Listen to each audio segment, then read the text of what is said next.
Hi there, my name is Miss Kelly. I am a virtual content specialist, which just means that I help your teachers make remote lessons more fun. And today we're going to be doing a shared reading together on Westward Expansion. I know that you've been studying this with your teacher, and today we're going to be specifically looking for the pros and cons of Westward Expansion as we read about it. So, we're going to be doing some work that will help you with the current lesson that you're working with, where you are determining the pros and cons of westward expansion based off all of the information that you've been studying in school. But today we're going to take some time to read an overview article that will give us a lot of pros and cons. So that if you're having a little trouble getting started, this video is going to help you do the work. So, for a quick summary before we start reading this article, westward expansion describes the time in our history where our country expanded to include the Western United States. And this was done in a few different ways with the Louisiana Purchase and a few other treaties and purchases. There were a lot of pros and a lot of cons to this time in our history.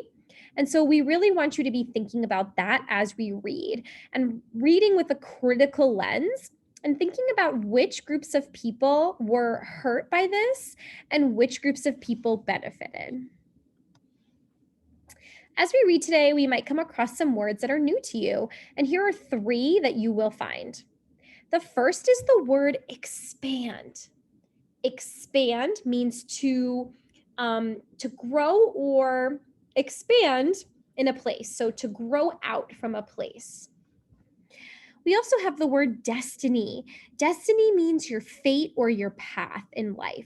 So oftentimes people will say things like, oh, that's my destiny. And what they mean is like, oh, that's what I'm meant to do or be. The last word is the word persecution. Persecution is when people are mistreated based off their race or religion. As we read this article today, we want you to keep in mind what the pros and cons of westward expansion are. When I say pros, I mean what were the good things that came of westward expansion? And when I say cons, I mean what were the bad things that came because of westward expansion? So pros means good stuff that happened, and cons means bad stuff that happened. So let's take a look at this overview article, read it together, and think together what were the pros and what were the cons.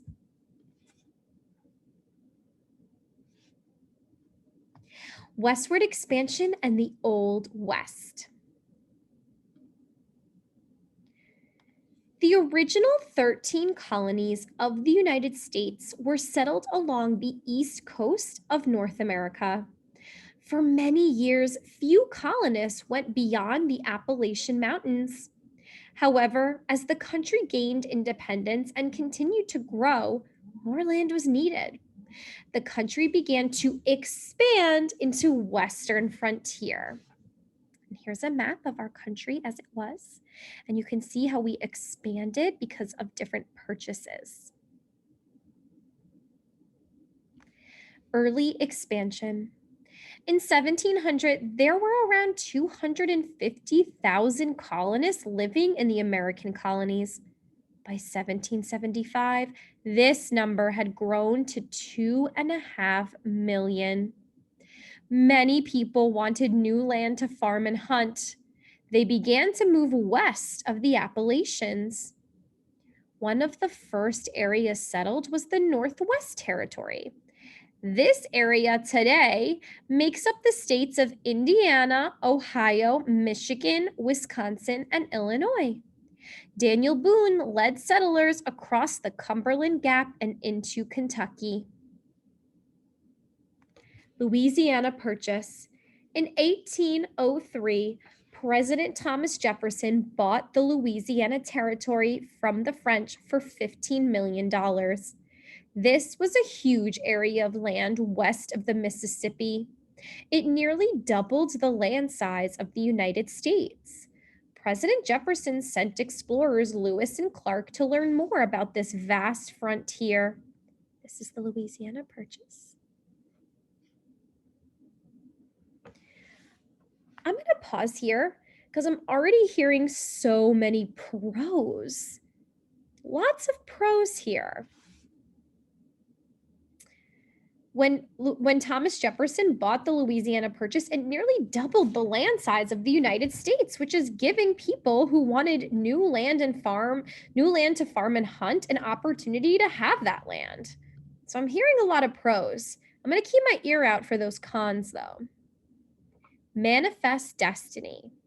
Many people in the United States believed it was the country's destiny to expand westward all the way to the Pacific Ocean. This belief became known as manifest destiny. Native Americans. One tragic result of the Western Hemisphere of the United States was the forced relocation of many Native American tribes. As the United States moved west, it took over lands once occupied by Native Americans. In many cases, Native Americans were ordered to relocate to new lands or reservations. Sometimes they were forced to leave existing lands by the military and marched at gunpoint to new lands. You can read more about the culture and plight of Native Americans during Westward Expansion by clicking here. If you want to read more about that, I suggest clicking these links on this article. Here's the web address for it. So now I'm seeing some cons. And I'm wondering, whose land did Thomas Jefferson purchase? He bought it from the French, but whose land was it? Think about that question. And think about some cons that you're seeing. Continued expansion. The United States continued to expand westward and gain land. After a war with Mexico over the rights to Texas, the country gained much of the Southwest, including the land of California. They also gained the Oregon Territory in a treaty from Great Britain. Settling the West. Pioneers and settlers moved out west for different reasons. Some of them wanted to claim free land for ranching and farming from the government through the Homestead Act. Others came to California during the gold rush to strike it rich. Even others, such as the Mormons, moved west to avoid persecution. Wild West. As the first settlers and pioneers moved into the West, there was little government. The law was the local sheriff, and people had to look to protect themselves against bandits and outlaws. During this time, gunslingers of the West, such as Wild Bill Hickok and Jesse James, became famous. End of the frontier. In 1890, the U.S. government announced that the West had been explored. The country now had 44 states. Only Utah, New Mexico, Oklahoma, and Arizona had not been admitted as states from today's 48 states.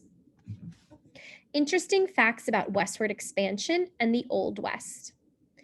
The population of the United States grew from 5.2 million people in 1800 to 76.2 million in 1900. President James K. Polk played a major role in expanding the West. During his presidency, much of the land west of the Louisiana Purchase was added to the country, including Texas, the Mexican Cession, and Oregon Territory. The Transcontinental Railroad and Transcontinental Telegraph were both important in keeping the large country together in the early days. Westward expansion had a large impact on the Civil War. The South wanted Western states to be slave states, while the North wanted slavery to be illegal in the new states.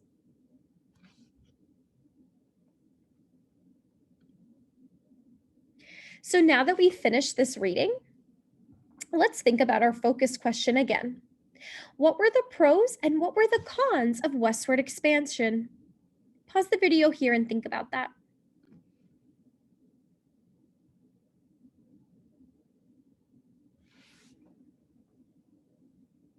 So today we were looking at the positives and the negatives, or the pros and the cons of westward expansion. At this point, I want you to take a moment to pause the video and fill out this chart for your teacher. It might look like this, it might look different. And if your teacher didn't assign this chart to you, that's okay. Grab a piece of paper or your social studies notebook and make your own chart and jot about what you're thinking. What are the pros and what are the cons of westward expansion?